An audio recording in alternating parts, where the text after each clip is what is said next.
Yeah, sorry about that. Let's jump into first topic.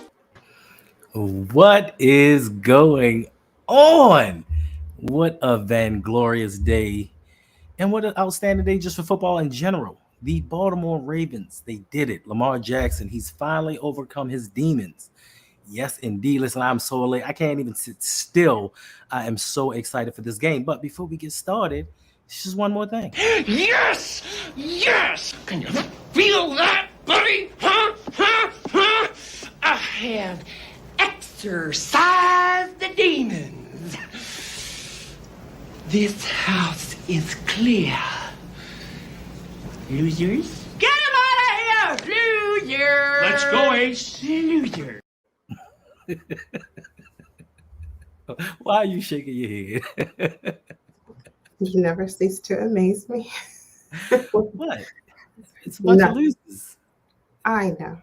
Listen, know. You haven't been in my chat section in the comments where Houston Texans fans have been coming at me all week long, talking about how we're trash, talking about how we have a running back for a quarterback, how they were going to come in and destroy us just like they did the Cleveland Browns. But guess what? Didn't happen. Did not happen. Good evening. How are you doing, Hendo, and everyone in the chat? I'm well, and yourself? I'm ecstatic. I'm elated. I'm so happy. But I'm sure we'll take a deep dive into this game. But I can't wait. This is such a wonderful time to be a Ravens fan. Yes, it is. Yes, it is. Listen, I know a lot of people that were watching the game weren't aware of certain things, but today was a lot of first that happened with Lamar Jackson at quarterback for the Baltimore Ravens. This is the first time since 2018, since he became the starting quarterback of the playoff run. This is the first time in the game we've scored points in the first quarter. Ooh. Isn't that weird?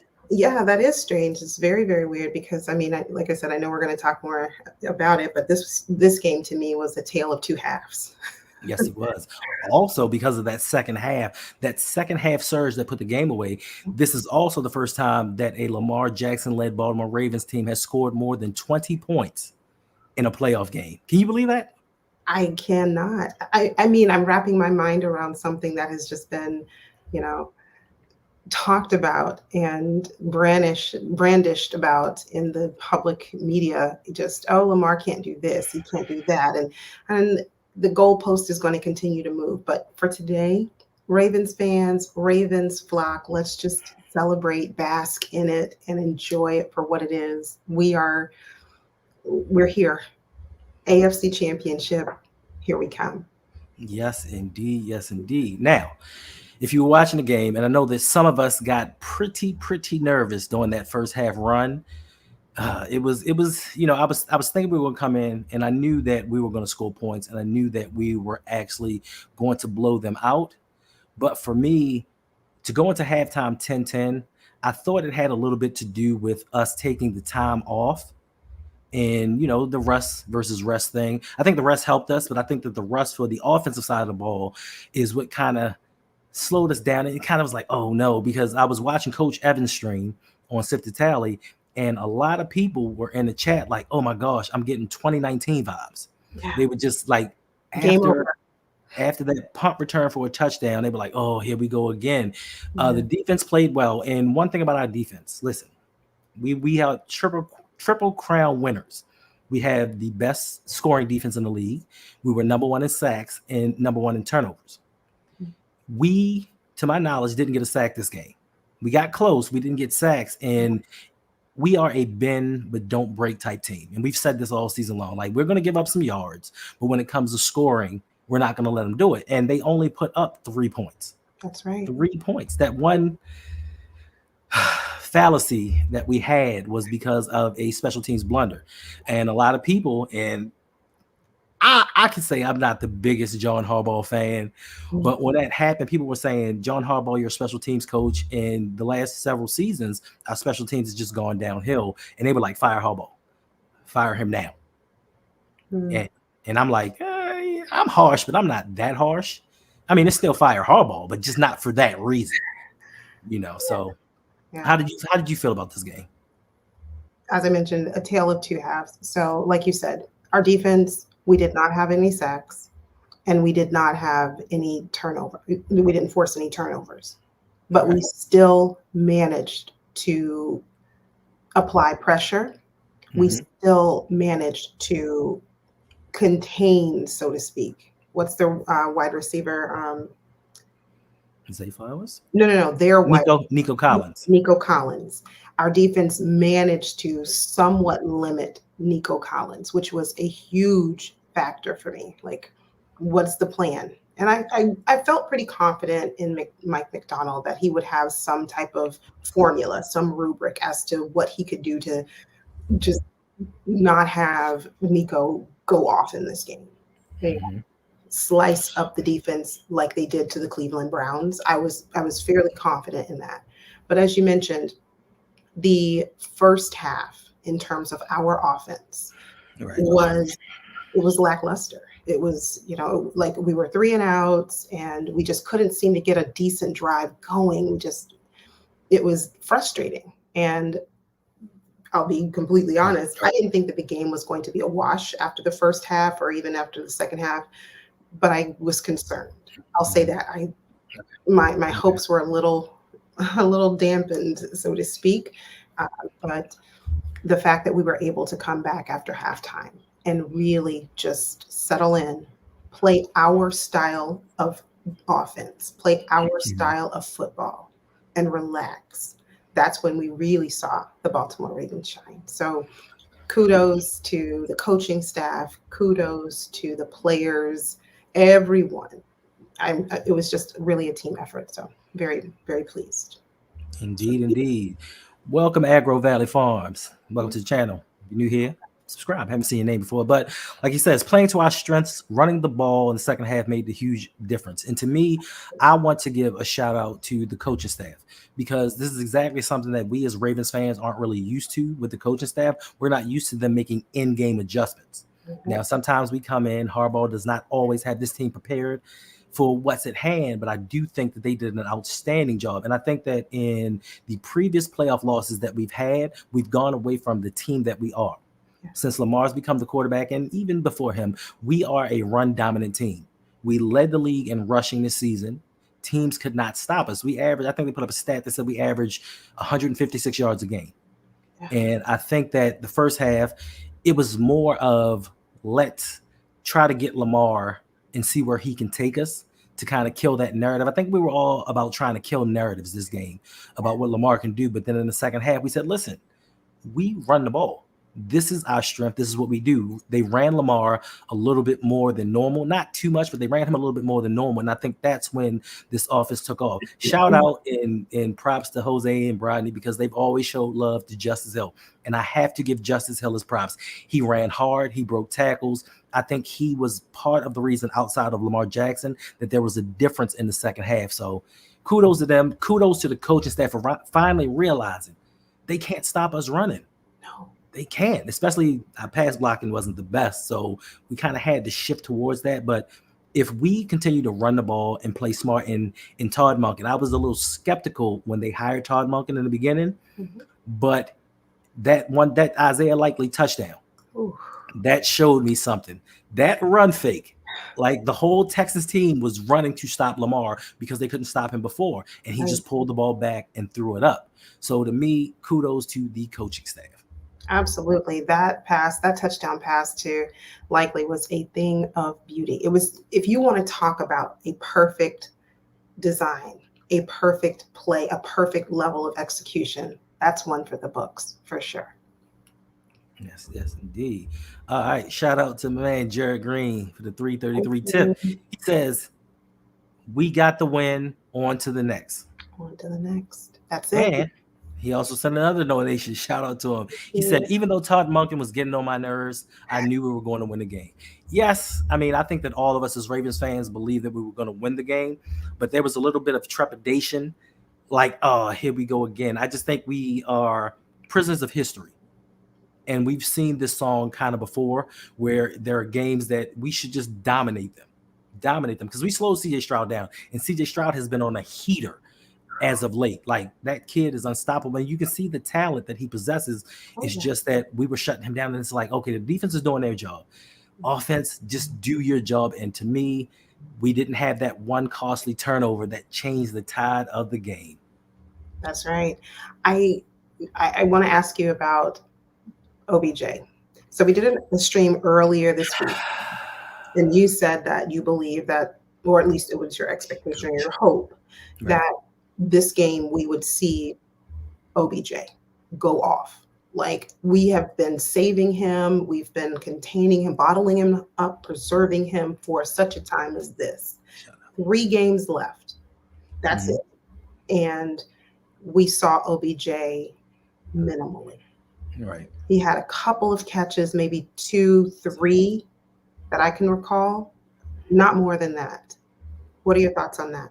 On OBJ? On the limitation of our use of OBJ in contrast to what your thought was, how he would be, or your expectation of how he would be utilized in this game. I was a tad bit frustrated. I was a tad bit overwhelmed a little bit.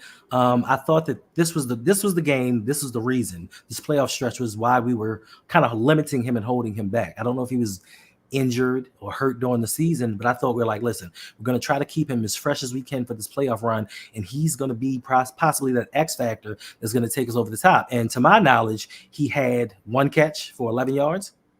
I thought it was maybe 2, but I know it was under. It wasn't many. It was a couple.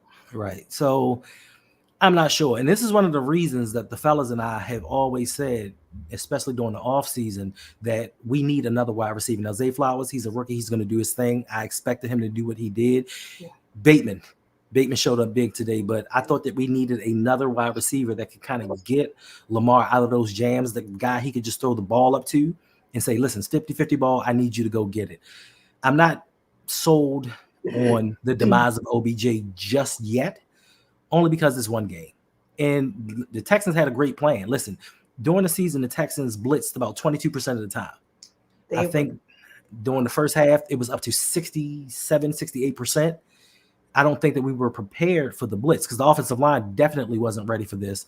And we didn't know what to do. And you see him getting upset. He was yelling at Ronnie Stanley on the sideline. And I think that this part of Lamar, and he said it in an interview with one of the networks yesterday, I believe. He said, listen, I feel like today I'm more of a leader than I was back in 2019, because in 2019, I was this young kid in a room full of grown men, and I didn't feel comfortable with giving my voice or showing who I was as a leader. And today you could see it. He was telling people, hey, block, go here. What are you doing? And I think that is what got that offensive line to do what they needed to do, because if you looked in the first half, everybody false starts. It was holdings. It was just people just missing assignments. And in the second half, we got it together and we actually did what we needed to do. That's exactly right. That first half, the offensive line, they looked abysmal. It was just, it was ridiculous to the point it was offensive. I was like, you guys have been gelling as a unit now for an entire season. Mm-hmm. This is the moment where it really counts. Put it all together, please. And it just wasn't there. And I did not really start to believe or feel comfortable in the offensive line until after halftime. Okay. So shout out, kudos to Monken for making in-game adjustments. He realized this, we're not ready. We're not prepared for the blitz. They were just blitzing heavily. Like you said, 60, 70%. And I said, we have no answer for this. Right. We have no justifiable answer or how to get out of this. We don't know. We don't have it figured out. Todd Monken figured it out. So whatever they did, whatever words were exchanged in the locker room at halftime, it worked. Yes, indeed. Shout out to Brandon E for the $6.90 donation. Says, thanks for your live. Let's go Ravens. Appreciate you. Appreciate you. Also, $6.90 from T. Thank you. Thank you for the live. Let's go Ravens. Yes, let's go Ravens. One game. One more game. One at a time. One more game. And we already taken care of this one. We got the 24-hour rule. We'll celebrate, the the team would, have a party, but it's on to the next one now. And tomorrow we have the game and the matchup between the Kansas City Chiefs and the Buffalo Bills. This is the first, hard to believe, in his 7-year career that Patrick Mahomes is going on the road to have a playoff game. Which team, you in the chat, you Yolanda, which team do you prefer facing? Which one do you want? We've beaten the Chiefs in the playoffs one time. I think it was back in 2010. And we've lost in 2021 to the Buffalo Bills. So which team would you prefer us go up against? That's a great question, and I go back and forth on it because when I think about, or when I consider and look at the Buffalo Bills and how they have been on again, off again, hit, miss all season up until recently, they were able to somehow dethrone the Miami Dolphins, edge them out, who were up 3 games, I think by week 16 or 15 or 16. They were up in leading that division by 3 games. And the Buffalo Bills somehow got hot toward the very end. Now, we can always count on Josh Allen to have some turnovers. Yes. That's something that we're going to just come to expect. But the point I want to stress or emphasize with Josh Allen, in the midst of all of his turnovers, he still finds a way, and his team rallies together to find a way to win. So that's a concern I have about the Bills. On the other side, we look at the Kansas City Chiefs, and we see a team that has looked very disjointed, very disconnected, very unstable, unsteady, if you will. But when you have Patrick Mahomes at the helm, that switch can turn on like that.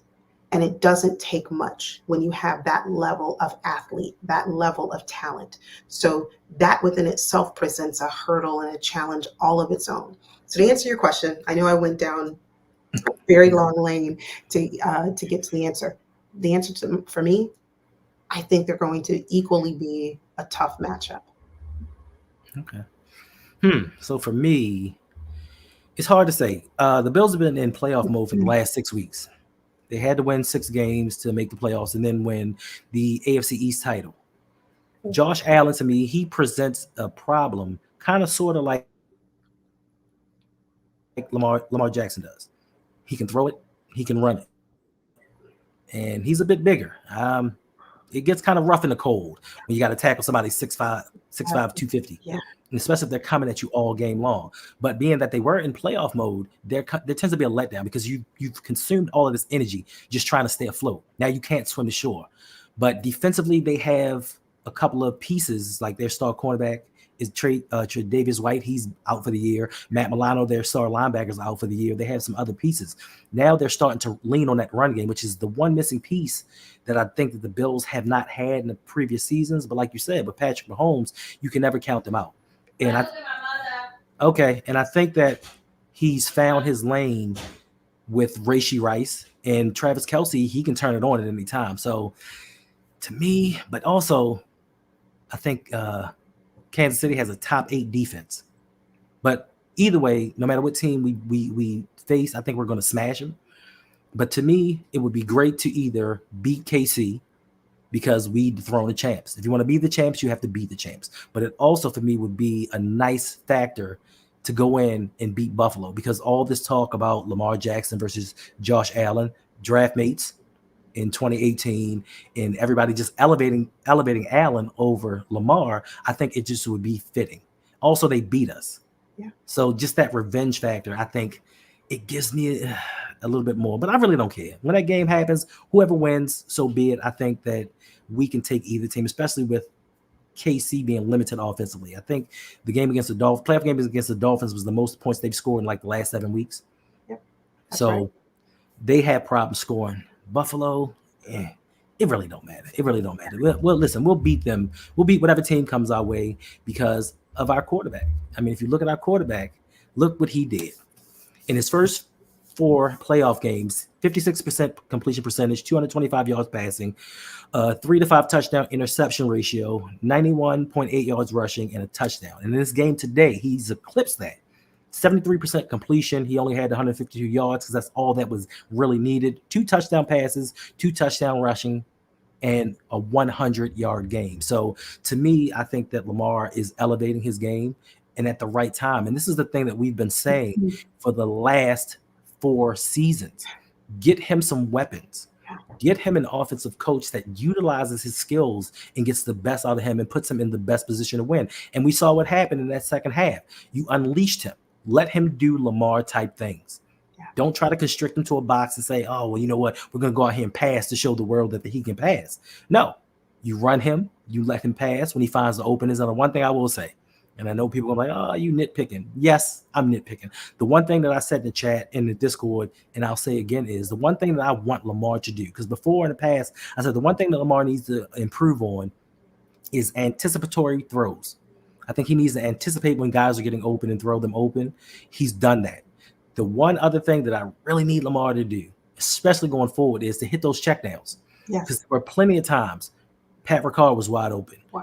Gus Edwards was wide open. And instead of waiting and looking to go for that downfield shot, just take the check down, get a couple yards. Because that one play, that one series, when we got the ball at like the 45, 48-yard line, it was 1st and 10. And I'm like, all right, we're going to at least get a field goal out of this. I think it was right before the half. And then we went back and it was 3rd and 32 because we're trying to get too cute. Do what you do best. Stick to that, and I think we shall be fine. Agreed. If Lamar can learn to take what the defense gives him, take the check down. You don't have to have the big play every time, and that's okay. But he's always wanting that big play. But at some point during, if the defense is not allowing it, if they're stopping that big play, like you said, take the check down. So learning that would be good. And here for me, wishful thinking. What would it be like to have a Mike Evans right now for Lamar Jackson or a DK Metcalf, that big body wide receiver that says, just throw it to me, 50-50 ball. Trust me, I got it. Because I started to wonder at some point early on in the game, Lamar, are you trusting your wide receivers? Right.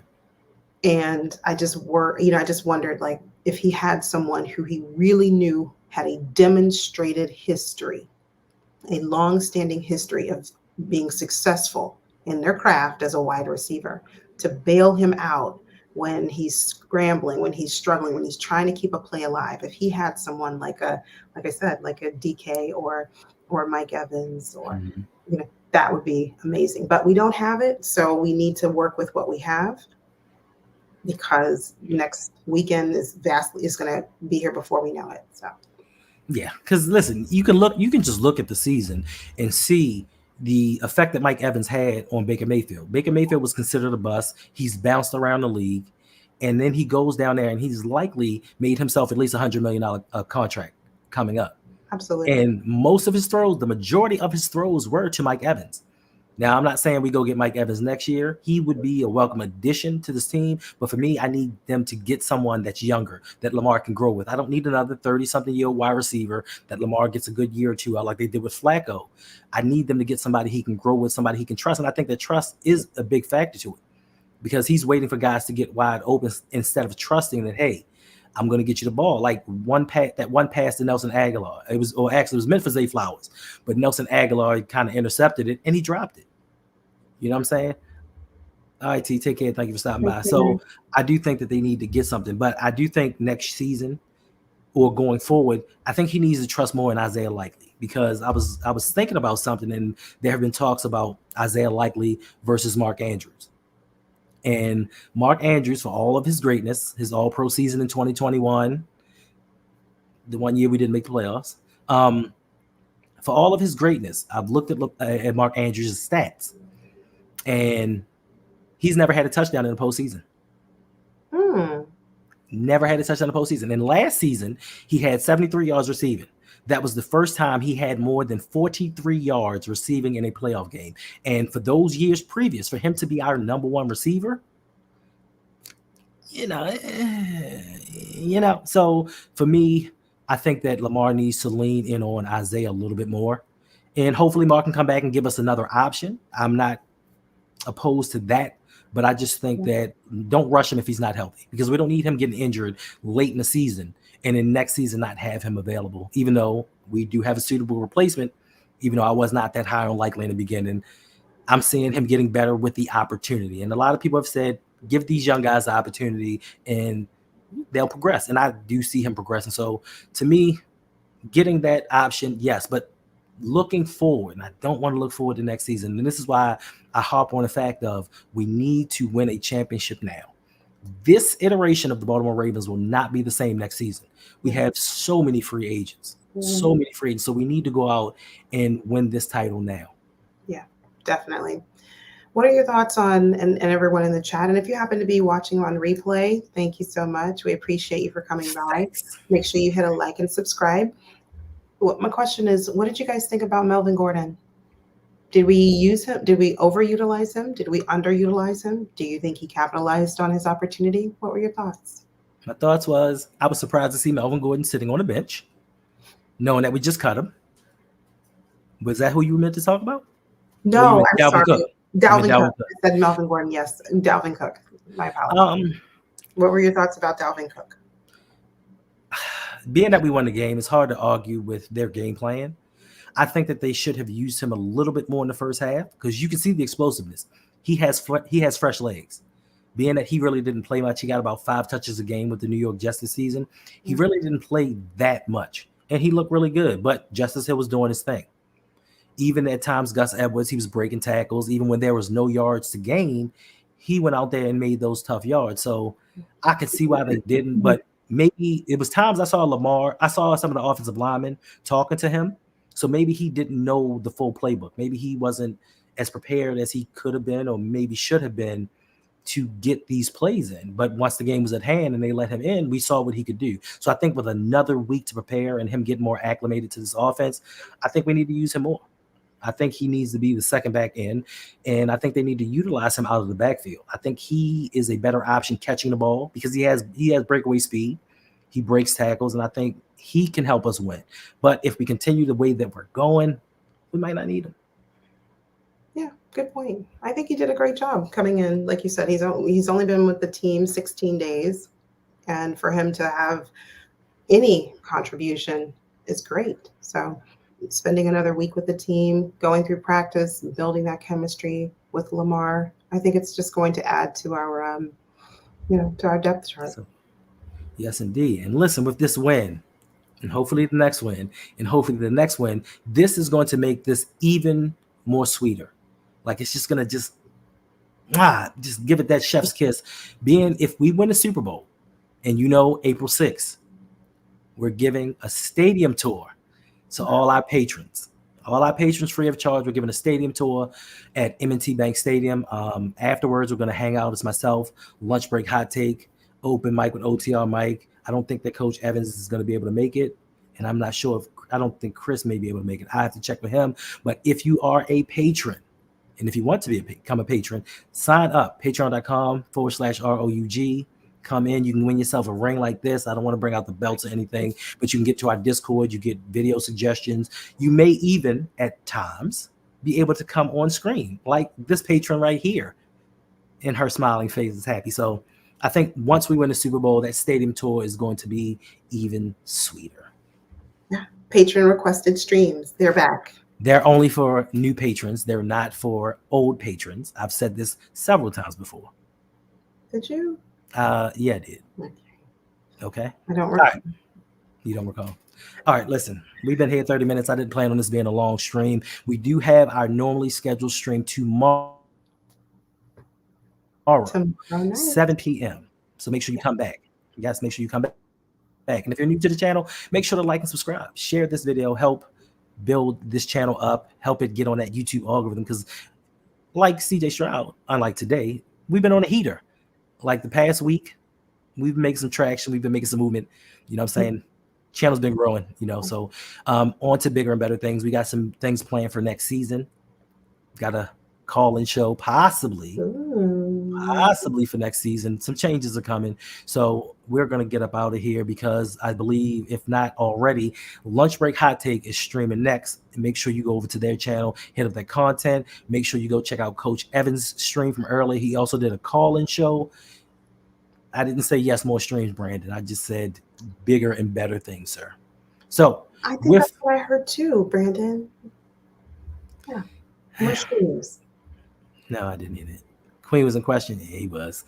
They. I'm not even gonna get it. We'll get into that tomorrow. We'll get into all of the positives and negatives tomorrow night. So LBHT is live. Make sure you guys go over there to their stream. Dope content. If you like what we're doing, theirs is 2 times better. I'm just saying. Any parting words before we get out of here? Sure. Thank you all so much for coming by and just having a instant reaction live of our win against the Texans.